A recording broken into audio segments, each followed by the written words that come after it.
काल रात्री मार्केटमध्ये एक मोठी लीगल आणि टॅक्स रिलेटेड चर्चा सुरू झाली आणि याचा थेट परिणाम काही कंपन्यांच्या फ्युचरवर होऊ शकतो. ऑनलाईन गेमिंग सेक्टरवर मोठा टॅक्स प्रेशर येण्याची शक्यता वाढली आहे.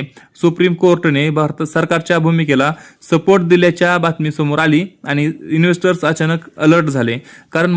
कारण हा मामला छोटा नाही. हजारो कोटी रुपयांच्या टॅक्स इम्पॅक्ट बद्दल चर्चा सुरू आहे. आता जर गेमिंग कंपनीजवर मोठा टॅक्स बर्डन आला तर त्याच्या बिझनेस मॉडेलवर थेट परिणाम होऊ शकतो आणि म्हणूनच मार्केट आता गेमिंग स्टॉक्सकडे खूप क्लोजली पाहतोय. पण आता गेमिंग नाही, शेअर मार्केट इन्व्हेस्टर्समध्ये पण काल एक मोठी चर्चा झाली.